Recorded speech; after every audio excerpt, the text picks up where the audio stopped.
Isis-anhängarna de påstår inte något utan de påpekade skrifterna.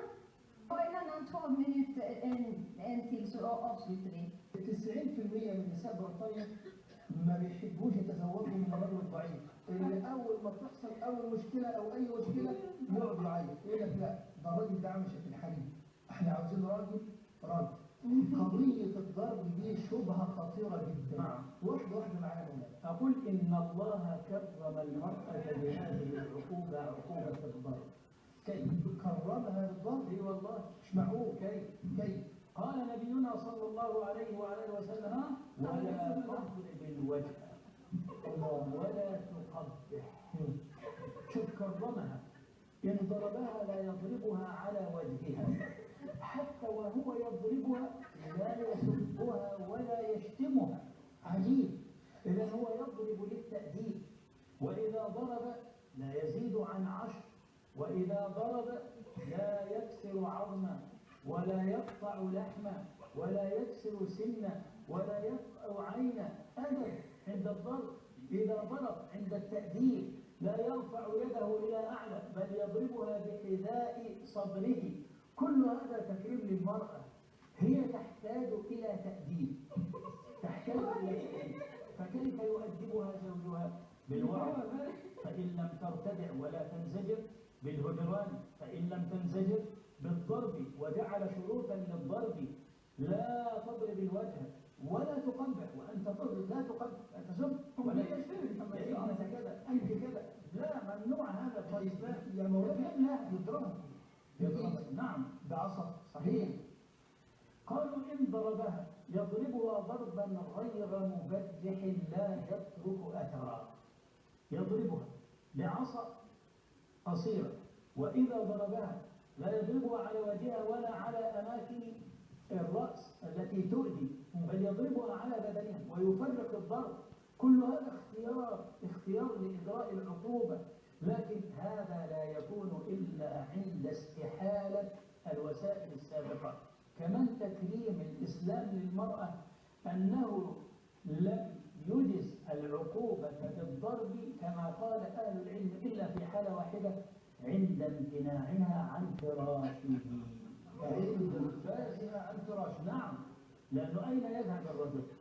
هو يريدها وهي تمتنع عنه، فيأتيها بالوعظ، يأتيها بالتهديد. كلمة ولا دي مهمة. كلمة على إصلاح من الكلمة. أي نعم. يعني ما ينفعش واحد يضرب مراته عشان أكل، عشان شرب، عشان لا. أيوه.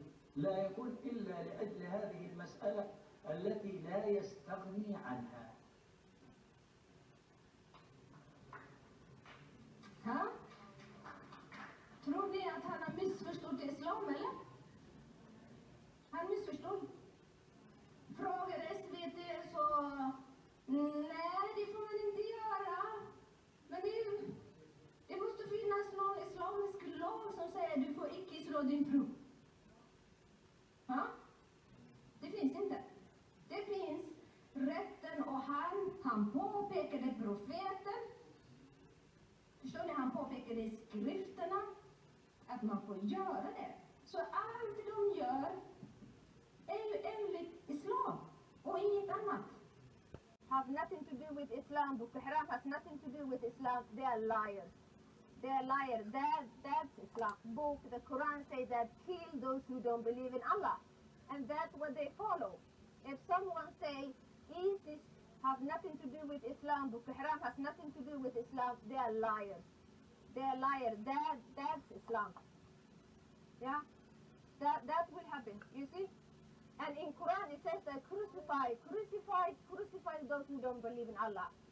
Kill those who fight with Allah and the Prophet of Islam. Crucify. You see that's what they do. Yeah, today in Syria is happening that, in Africa is happening that Muslim men kidnap little girls and they rape them. So people, I beg you to stand up. Stand up, because if you stand up and say no to Islam, you will call racist, you will call Islamophobe, you will call all kind of things. But you have to stand up, because that's the tool. The tool to silence you is to call you racist. racist, Islamophobe, and you hate Muslims. I don't hate Muslims. Muslims are people just like you and me. But I don't want Islam. The reason I don't want Islam, Islam does not believe freedom of religion. Islam does not believe freedom of speech. Freedom of people living together. You and me, we live together. We respect people. When I come to Sweden, I was a Muslim. But I didn't know my religion.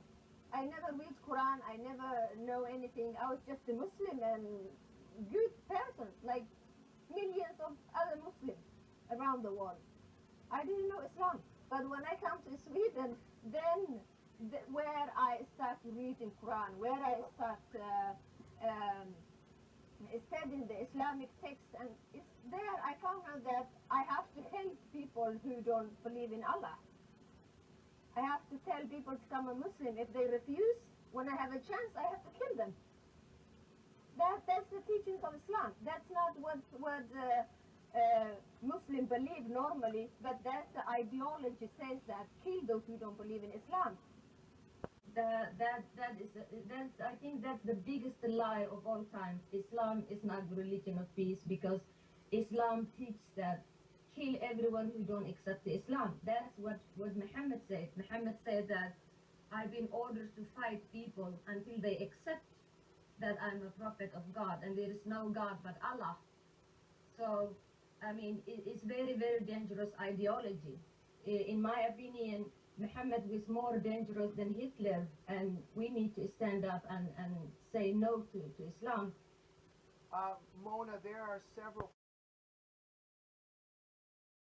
Så du hittar en tecken på tydliga islamofobiska strukturer inom akademin, inom polisväsendet, inom media, inom liksom rättsväsendet, inom vår sjukvård, till och med inom liksom bostadsmarknaden. Där Aftonbladet hade en reportage där de avslöjade bostadsförmedlare. Där en person skulle söka en bostad och ville ha arabfria områden. Eller det var en kommun i Borlänge som kunde erbjuda sina kunder en slöjfri vård. Alltså att det finns kvinnor som jobbar inom vården, att en person skulle liksom inom hemtjänsten skulle vilja ha vård från en kvinna, så kan de säga men jag vill att det ska komma en person som inte bär på en slöja.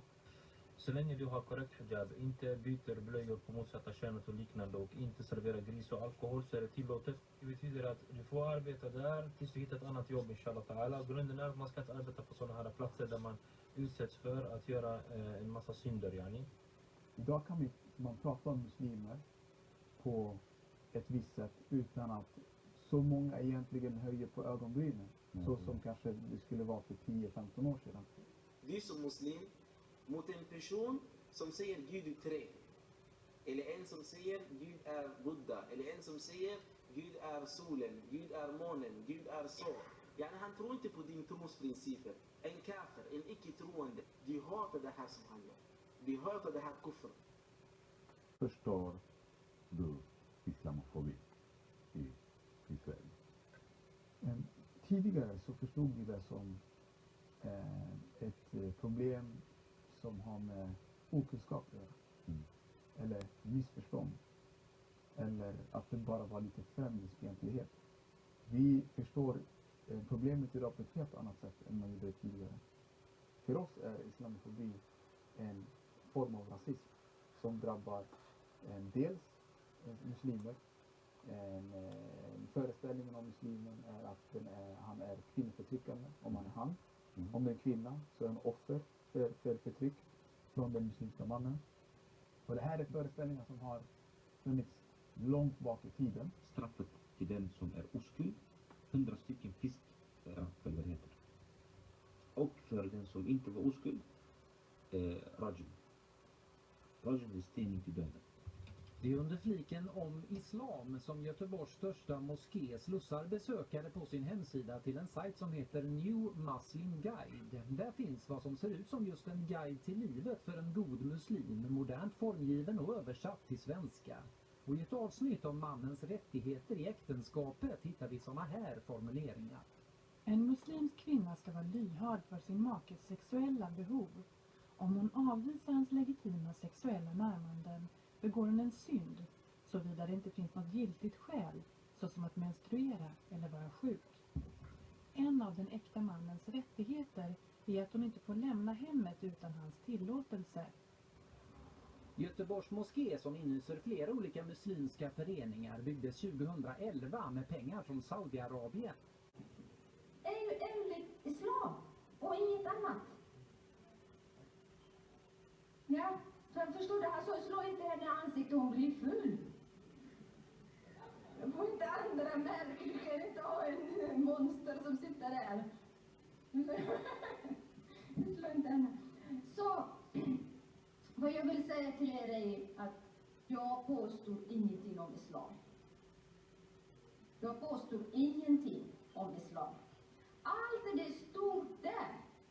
Det finns massor med böcker som man kan läsa och skaffa kunskap. Tack så jättemycket. Tusen tack.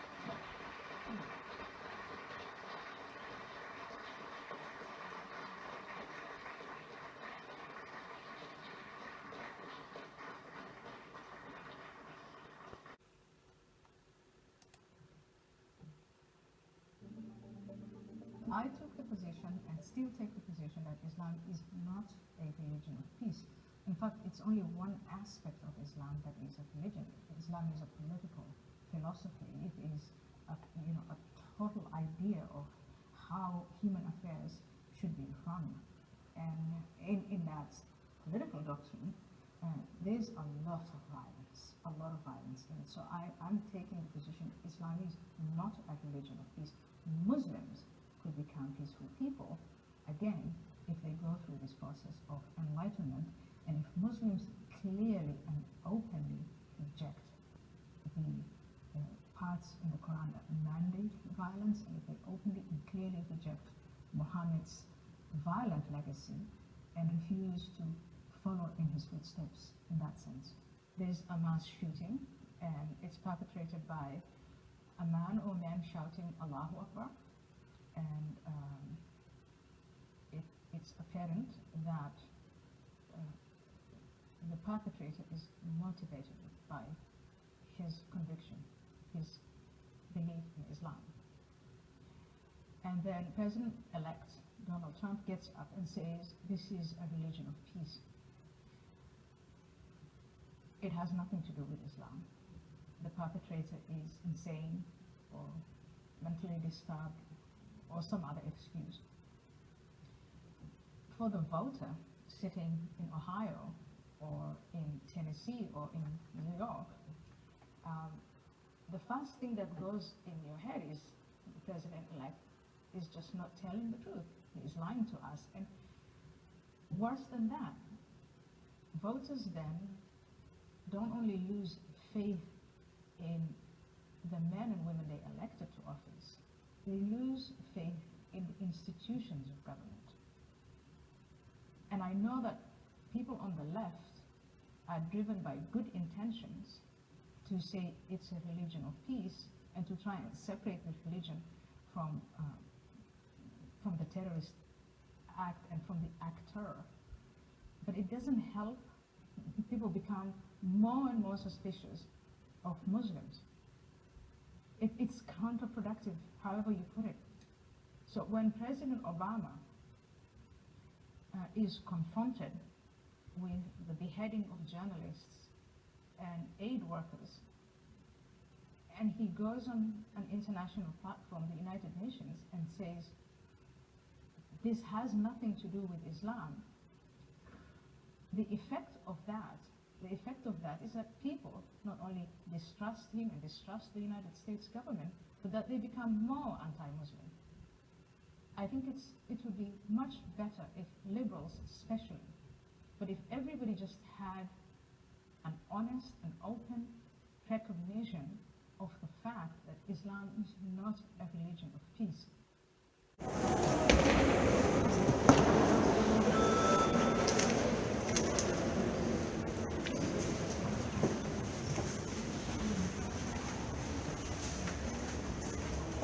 So, tell me, how do you know so much about the Quran? Well, I know a lot about the Quran, Muhammad, Islamic culture, because I was born like 1 hour from Mecca, and I spent my childhood in Mecca, and I went to religious school. I've studied religion since I was 6 years old. واللاتي تخافون نشوزهن فعظوهن واهجروهن في المضاجع واضربوهن فإن أطعنكم فلا تبغوا عليهن سبيلا إن الله كان عليا كبيرا. It says that if a woman doesn't want to have sex with you, you have to advise her, and you have to stop having sex with her and beat her. And if she obeyed, then it's okay, and God is bigger and the greatest. It says here kill who doesn't believe in God, but in Swedish apparently it says like fight. So there's a big difference there in the translation. Yes. That's interesting. Yeah, because we have the word fight in Arabic, and this word is kill, not fight.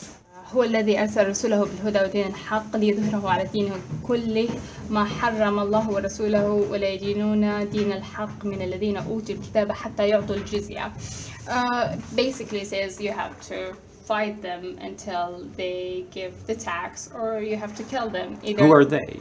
The Christians. All right. Yeah. You have to fight the Christians, and you have to make them pay for you.